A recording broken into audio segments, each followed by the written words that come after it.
अगर आपको अभी अभी पता चला है कि आप प्री डायबिटिक हैं और साथ ही आपकी गैस और एसिडिटी ने भी जैसे आपसे दोस्ती कर ली है, तो यह कोई संयोग नहीं है, क्योंकि ये दोनों आपस में गहरे और खतरनाक तरीके से जुड़े हुए हैं। सबसे पहली और सबसे बड़ी वजह है जिसे डॉक्टर डायबिटिक गैस्ट्रोपेरेसिस कहते हैं, यानी आपके पेट की मांसपेशियां अपना काम ठीक से करना बंद कर देती हैं। जब आपका ब्लड शुगर बहुत ज्यादा बढ़ता है तो यह आपके वागस नर्व को गंभीर नुकसान पहुंचाती है, और वागस नर्व वही महत्वपूर्ण तार है जो आपके दिमाग को आपके पेट से जोड़ती है। प्री डायबिटीज में भी शरीर की नसें धीरे धीरे कमजोर पड़ने लगती हैं, क्योंकि हाई ब्लड शुगर इन नसों को जंग की तरह धीरे धीरे खोखला कर देती है। जब ये नसें कमजोर हो जाती हैं, तो आपका पेट सही से खाना खाली नहीं कर पाता और खाना वहीं पड़ा रहता है जहां बैक्टीरिया उसे सड़ाना शुरू कर देते हैं। यही खाना जब पेट में सड़ता है तो बनती है भयंकर गैस, बनता है तेज एसिड और बनती है वह जलन जो आपको पूरे दिन परेशान करती है। एक रिसर्च में यह भी साफ सामने आया है कि जितना ज्यादा आपका ब्लड शुगर बढ़ता है, उतनी ही तेजी से आपके पेट के खाली होने की रफ्तार धीमी होती जाती है।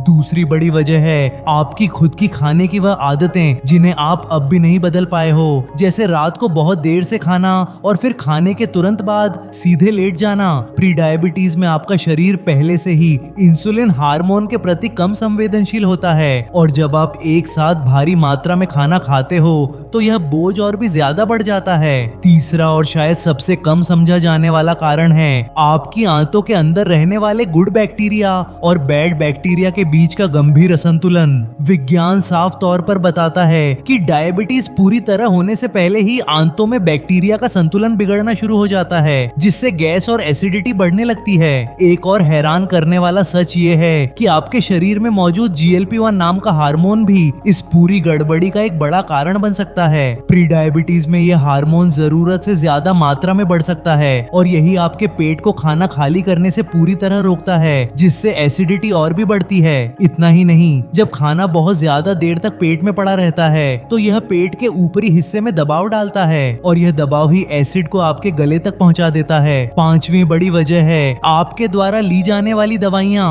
क्या आप जानते हैं कि मेटफॉर्मिन जैसी बेहद कॉमन डायबिटीज दवा का सबसे आम साइड इफेक्ट गैस और एसिडिटी ही है। लेकिन यह भी सच है कि प्री डायबिटीज में अक्सर लोग अभी कोई दवा नहीं लेते हैं, फिर भी उन्हें गैस और एसिडिटी होती है, तो यह सीधा उनके ब्लड शुगर लेवल का ही असर होता है। अब आते हैं सबसे बड़े सवाल पर, क्या प्री डायबिटीज में बढ़ी हुई गैस और एसिडिटी को पूरी तरह कंट्रोल किया जा सकता है? तो इसका सीधा और साफ जवाब है हाँ, बिल्कुल किया जा सकता है। सबसे पहले और सबसे जरूरी काम है अपने ब्लड शुगर को पूरी तरह कंट्रोल में करना, क्योंकि तुम्हारा शुगर जितना ज्यादा स्थिर होगा, तुम्हारी नसें उतनी ही सुरक्षित और मजबूत रहेंगी। दूसरा बहुत जरूरी काम है अपने पूरे दिन के खाने को छोटे छोटे और बार बार के हिस्सों में बांट दो, क्योंकि पेट जितना कम भरेगा, एसिड उतना ही कम बनेगा। तीसरा सुनहरा नियम है रात का खाना सोने से कम 3 घंटे पहले पूरी तरह खत्म कर दो, और खाने के तुरंत बाद लेटने की गलती कभी मत करना। चौथा और बहुत महत्वपूर्ण नियम है कोल्ड ड्रिंक, तले हुए और मैदे से बनी सभी चीजों से पक्की और हमेशा के लिए दूरी बना लो, क्योंकि ये सब तुम्हारी गैस को बढ़ाने में माहिर हैं। यह बात हमेशा याद रखना, यह गैस और एसिडिटी और प्री डायबिटीज कोई अलग अलग बीमारियां नहीं हैं, बल्कि यह एक ही समस्या के दो स्पष्ट और खतरनाक चेहरे हैं। शुगर जब बिगड़ती है तो पूरा सिस्टम बिगड़ जाता है। अगर तुमने आज से ही अपनी शुगर को सामान्य सीमा में रखा और अपनी खाने की सभी गलत आदतों को सुधारा,